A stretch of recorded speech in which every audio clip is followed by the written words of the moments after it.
Shumai, guys. Welcome back to the Life to the Full podcast, the podcast that helps you make the most of your time here on Earth. My name is Rachel Morse. I'm your host. It is my job to provide you with the best wisdom on how to live life to the full, how to live a meaningful life, whether that's through healthy finances, healthy relationships, healthy mental health, healthy spiritual walk. I have to start by thanking people for listening during April. It is very exciting to see that even though I have been doing a lot of stuff paid work-wise, it is encouraging to hear that people are still listening to the podcast despite the paucity of shows through April. It's good to be back on the microphone, and today I have a extra special guest. All my guests are special, but today's guest is even more special. Today's guest is Rachel, my wife. If you've ever watched Inside Out, the film, the one, with the emotions inside your head, the main emotions, in the first film, joy, sadness, fear, anger, and disgust. And I often ask people if they've seen the film, what do you think your predominant emotion is? For me, definitely joy. Joy is the one that takes over everything and tries to force her way into everything in my life. And my wife, her primary emotion is disgust. So if you notice me trying to flirt with her in today's show and her reacting in disgust, then there's some comedy for you there. We talk about lots of things, how parenting affects our lives, as in how we got parented, how we parent our children. The parenting that we experience, whether good or not so good, affects us well into adulthood. The way we form relationships as adults depends a lot on how our parents cared for us. The good news, spoiler alert, is that we can relearn behaviours and we can learn to build better, more stable relationships, whatever happened to us in the past. We go into rupture and repair. We go into how our childhood affects our ability to form relationships and maintain relationships now into adulthood, along with a host of other things like the neuroscience behind habit formation and how we often work on autopilot. So with that said, let's get straight to the interview. Rachel.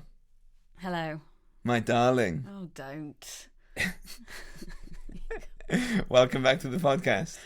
Back? Yeah. Do you remember coming on episode 1? No. You said a little blurb of why people should listen to me. Oh, yes. I do remember that. Yes. Well, you're back on the podcast because you are an expert. Not an expert. You're supposed to just know more than the average person. You know more than the average person on attachment, as you well know because you're an avid listener of the podcast. Sure. We are at the end of the relational health series. So we've looked at our relationship with ourselves, our relationship with our significant others, our friends, and our family, our kids. And I wanted to get you on to talk about attachment theory because it encompasses how we form our relationships. It impacts our relationships not only with our caregivers when we are growing up, but also that carries on into adulthood. So tell me, what do you do and why are you qualified to speak on attachment? So after quitting teaching... Yes, well done. Go quitting teaching. I retrained as a play therapist, and then on that journey also taught play therapists on the certificate level, and their one of the most important things, again, in therapy is the therapeutic relationship, and for the child to feel accepted with unconditional positive regard. So it's important to understand attachment when we're working with children, especially if they've experienced relational trauma. I'm also doing my training as a DDP, which stands for Dyadic Developmental Practitioner, which is a therapy that focuses on healing, particularly through relationships. So again, it's super important to understand attachment. So just for the uninitiated and the unfamiliar, what is play therapy? The concept of play therapy is using play as a form of communication. So children's first language and most natural form of communication is through the medium of play. So by using play, they're able to help make sense of situations that are past, present, thinking about the future as well, just to kind of get some clarification in their minds, and also to play out scenarios that they might want to go differently, so they can have a bit of autonomy and empowerment over those situations. So a lot of the work that you have done has been with children who have suffered lots of trauma. They've suffered at the beginning of life, tough times at the beginning of life, and your role is to kind of help them and guide them and help them to navigate that past trauma into some form of healing. Well, that's the idea with play therapy, but since moving on and founding Popeth, we have been focusing much more on the dyad, so the parent being involved in that journey to healing, because it's becoming more and more well known that relationships are actually the thing that results in the healing, or helps the healing to progress. Okay, so some people listening might have heard of attachment theory. They might have heard people mentioning, oh, my attachment style is this or that. So can you give us a rundown of attachment theory and how it's relevant in our relationships? Yep, I can. I think it's also just worth saying that some of the things that I might talk about might be a bit triggering for people if they have experienced difficult times in their relationships in the early years. So whilst your listeners are listening, just to be aware of that and to look after yourselves. And if you need to pause and take some time. Mm-hmm. Of course, yeah. So the attachment theory was originally developed by a man called John Bowlby. And since then, there's been a lot more further research and further developments on it, but the kind of the basis, the foundations are still the same. So he talks about secure attachment and then 3 types of insecure attachment, which are originally known as avoidant, ambivalent, and disorganised. And they have been broken down into various subsections as well. And also there's a lot more discussion around varying degrees of attachments and overlaps as well in different situations, bringing out different styles. But the kind of, if we're going to do it crudely and a foundational level, this is kind of what it looks like. So keeping it basic, a secure attachment from birth, very, very, very important to note that it is from birth. So during utero as well, it's hugely important, as that's when the brain is doing its most rapid development. So the baby's needs are met. The baby cries and the caring adult responds, and that puts the baby at ease. They feel that their needs have been satisfied.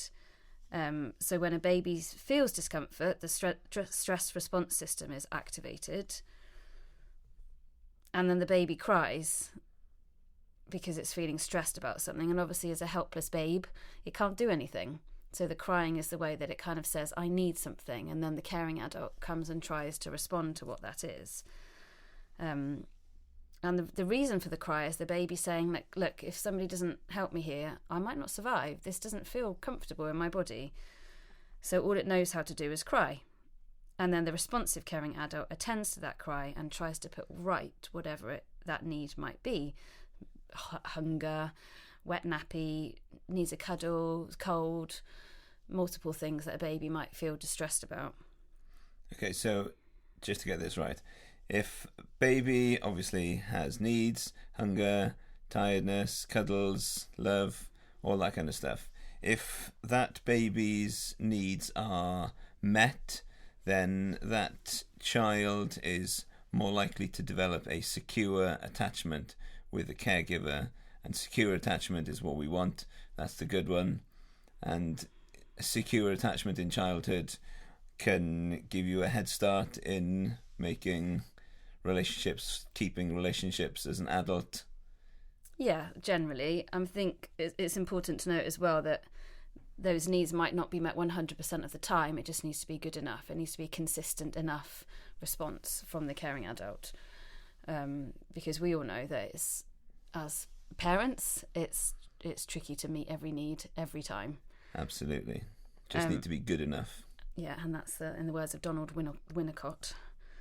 But then when these needs are not met or are much more inconsistently met, we start to develop an insecure attachment, which, yes, then later in life means that when we meet we have another relationship, we just translate what we know about relationships onto the new relationship. So, like I said, there's 3 different types of insecure attachment, which Bowlby outlines. The first one being insecure avoidant. So this is, for example, when the baby cries and there's no response. So the baby learns that seeking help doesn't usually get a response. And I mean, these are very general symptoms, but usually they learn to internalise things, and they often find it difficult to ask for help later in life and feel that they have to manage and look after themselves a lot more.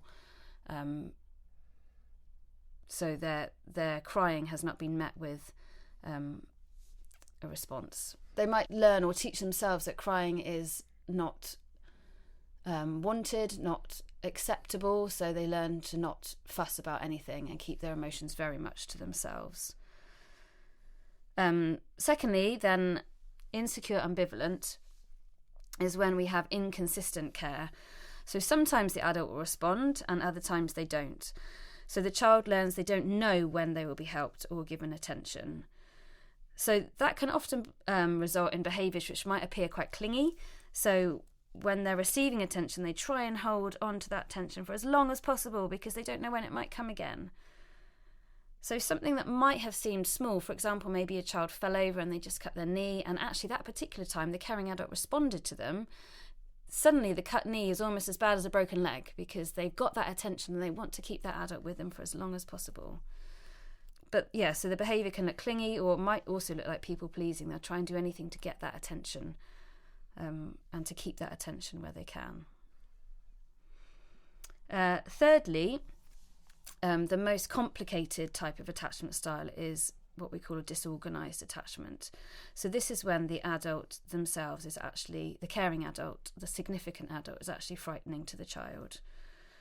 And it has to be said, unfortunately, sometimes, and there's no blame or shame, parenting can bring its own triggers. And when there's generational trauma which hasn't been processed, so for example, the parents have experienced their own traumatic start to life, their trauma responses are often then re-triggered, which means they're trying to parent out of their own survival state.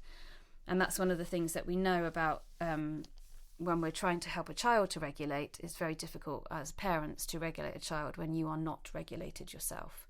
So for parents that are parenting out of a dysregulated state, it becomes incredibly difficult to be consistent. So that can result in inconsistent parenting and sometimes behaviours which are scary for the child. So in this situation, a child will need to find ways to make the adult's behaviour more predictable, which often will look like very controlling behaviour. Their stress response system is on constant alert. So they might make a parent do something which they are familiar with so that they can react in a familiar way. Therefore, that controlling behaviour might lead a parent to dysregulate so that the child knows it's going to happen, so it's kind of out the way and their stress response system can kind of just take a breather for a second. Because when they're in charge of the adult's behaviour, they know what's happening and it's much more predictable. These children will often find it much more difficult to trust adults as well in the future. Right. So we've got secure attachment. That's good. That's when your needs are being met at least to a good enough level. And then we've got some types of insecure attachment, We've got avoidant, so when the baby's needs are just ignored, they learn that there's no point crying for help, and then they learn that they just have to rely on themselves as much as they can. Obviously pretty difficult for children, but maybe going into adulthood, you can see that when you look back. Then you've got ambivalent, so inconsistent. So this is when the child tries to almost play maybe emotional games to try and keep the attention or keep control of the relationship and keep control of when the adult gives them attention as much as they can. And then... Well, they try and keep the attention on them as much as they can. They're less controlling, that's more you're disorganised, but they will cling on to that attention when it comes their way. Okay, and so then the disorganised is when the adult is really frightening to the child, and this can lead to just wanting almost that negative behaviour to come, so that at least then you kind of predict what's coming. Okay. Yeah, on a foundational and very generalised level, that is kind of it. Okay, wow, great. Obviously, it's a lot more complex than that. So we're talking about relational health in general on the podcast at the moment. We're talking about making relationships, forming relationships, keeping relationships, making relationships thrive. So, I mean, there's a little bit of an insight into how it relates, but is there any more you'd like to say about how our understanding of our attachment styles, maybe people listening can identify in themselves one more than the other, how that can help, or how understanding it can help with our adult relationships now? Yeah, absolutely. I mean, it just explains so many behaviours. So even if we're a securely attached individual, we might exhibit traits of other attachment styles because, you know, like I said, you only have to be good enough, and as a parent, we're never perfect. Something I'm definitely learning. So there will be points that we will have ruptures which will influence our own self-belief and stress response systems. So, for example, a securely attached child but maybe hasn't always felt heard or has had emotions just kind of pushed aside or brushed under the carpet might be more withdrawing and keep themselves to themselves a little bit more. But they still are able to make relationships and generally understand how relationships work, but they might just have other traits that influence the way that they understand or formulate relationships. I think it's important to note, though, that, and you know, this is why we only have to be good enough, because we will always get it wrong. When there's a rupture in an attachment, it's important that there's repair, because that can actually strengthen relationships. For many of the children I work with, when there's a rupture, it just pushes the relationship apart, obviously, but then bringing it back together almost strengthens that bond further. But when that separation is happening, it can be quite a scary place for the child to be in. So it's important as the adult that we kind of lead that repair, which basically means reconnecting. We're accepting the child as they are, regardless of what they've done. Mm-hmm. And that rupture and repair is something that we can use in our adult relationships as well.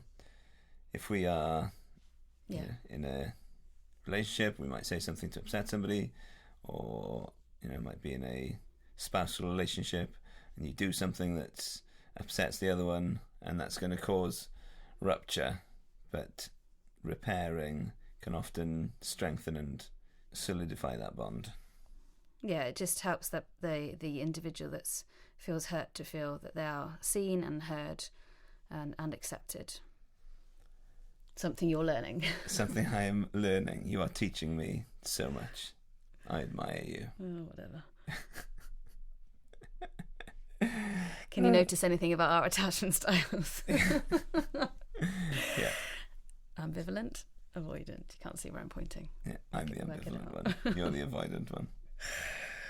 Okay, so I'm particularly interested in how our attachment styles affect our adult relationships, and if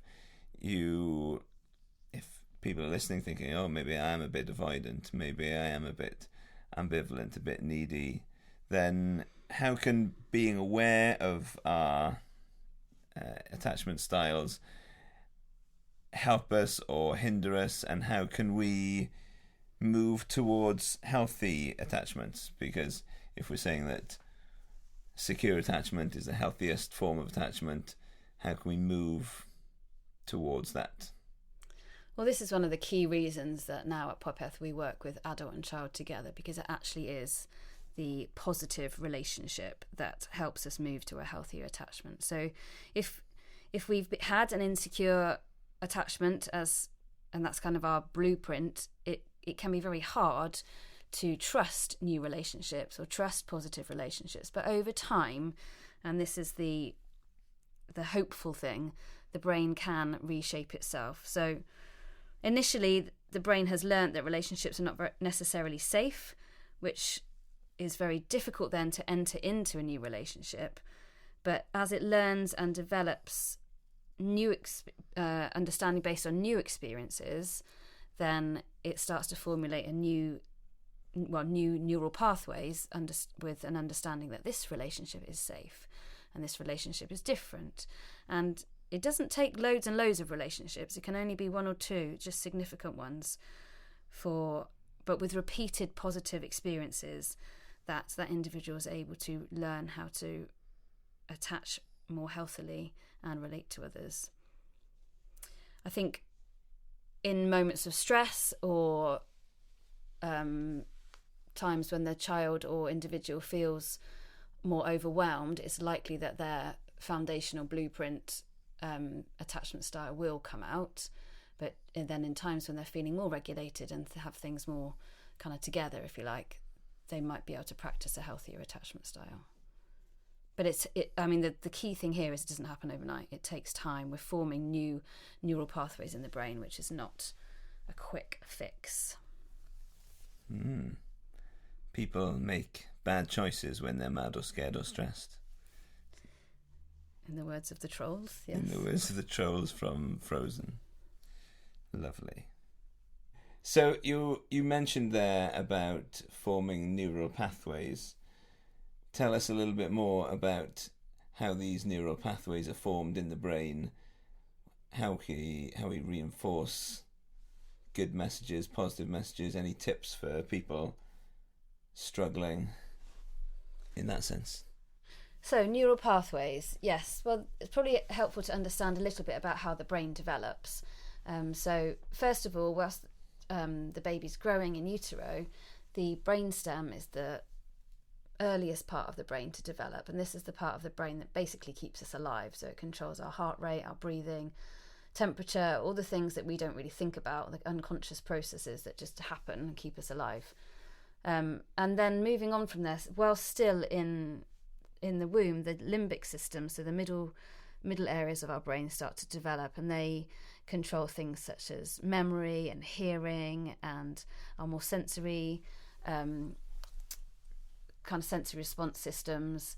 And then finally, and this bit is now after birth, the cortexes, so the higher parts of our brain, which kind of control our thinking, our higher order thinking, our understanding of time and chronology, and our ability to reason or be rational. So that part of our brain is developing well into our 20s.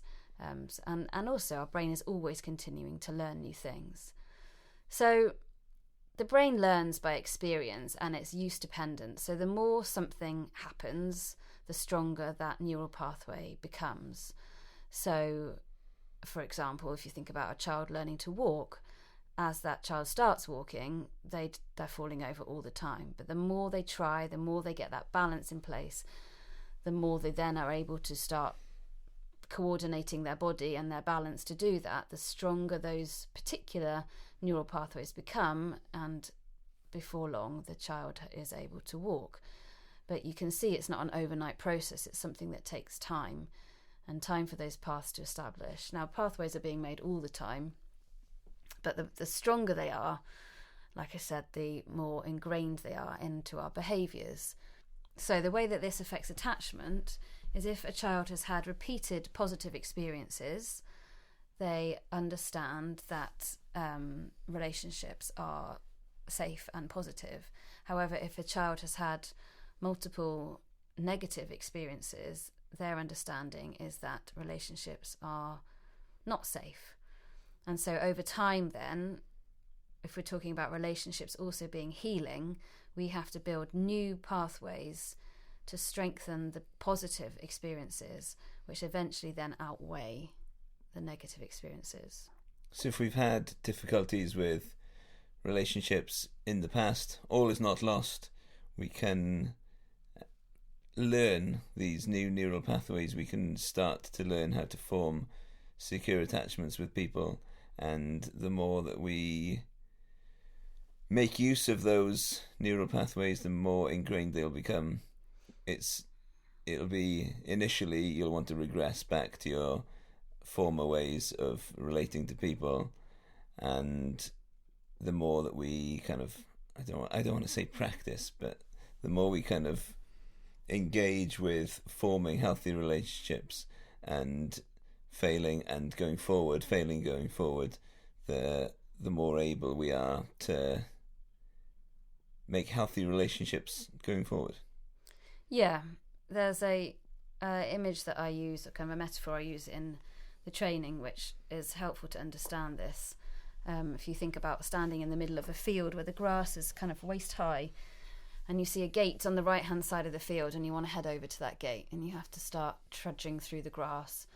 Well, you get there and then you head back, and then you get there and then you head back, and eventually you flatten the grass and you've made a pathway. But then you see a gate on the left hand side of the field and you think, oh, actually that one looks a bit nicer.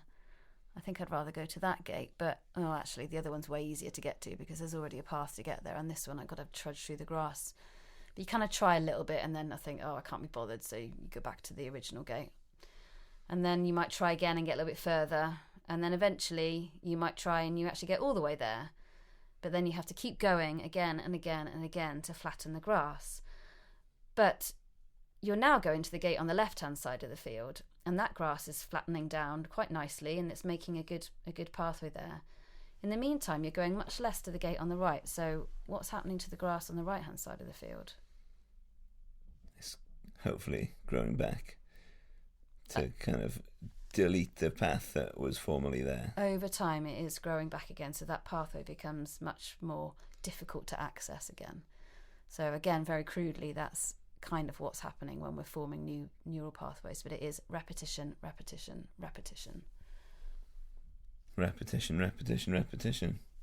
You heard it here first, but folks, maybe you didn't. Maybe you heard it somewhere else first, but Rachel's saying it again because it's good to repeat. See what I did there? Yeah. I was going to do it, but you got there first. Yeah, well done. Thank you, Rachel, for coming on the podcast and enlightening us with all of your knowledge and your wisdom. You're welcome. You come back anytime. Do you want to talk about budgets at some point? Definitely not. Definitely not. Okay. That is certainly not my strong point. It's a podcast that I listen to, and the guy is a personal finance guy, and he gets his wife on to talk, and she's like not interested in it usually, but she comes on with a different perspective, and so it's quite fun. Right, well, I wouldn't get me on to talk about budgets. Okay. I think it'll be about 2 minutes long. I'll talk to you about something else. Okay, right, see you later, bye. Bye. Here are some of the key insights and takeaways from that wonderful interview with Rachel. It is amazing how early our brain starts to develop and how early we start experiencing feelings of happiness, of joy and stress as well from the mother. Even as early as in the womb, our brains are developing at a rapid pace. So what happens to the baby whilst the baby's still inside mother is really, really important. Very, very important to note that it is from birth. So during utero as well, it's hugely important, as that's when the brain is doing its most rapid development. Takeaway number 2. The importance of rupture and repair is vital to building relationships. when we are forming relationships, it is inevitable. If these relationships are going to be of any value, of any depth, then there are going to be opportunities for us to mess things up. There are going to be opportunities for us to cause rupture in our relationships. But the most important thing is repair is available, and repair actually forms our relationship and shapes our relationship and makes our relationships deeper, more than if we hadn't have ever had that rupture in the first place. I think it's important to note, though, that, and this is why we only have to be good enough, because we will always get it wrong. When there's a rupture in an attachment, it's important that there's repair, because that can actually strengthen relationships. Key takeaway number 3. Over time, there is hope to reshape our brains.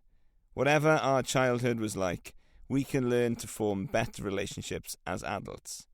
It doesn't happen overnight, but as we keep coming back to and walking over those new paths that we wish to create, that actually will make an incredible difference. If we've had an insecure attachment, and that's kind of our blueprint, it can be very hard to trust new relationships or trust positive relationships. But over time, and this is the hopeful thing, the brain can reshape itself. But the key thing here is it doesn't happen overnight. It takes time. We're forming new neural pathways in the brain, which is not a quick fix.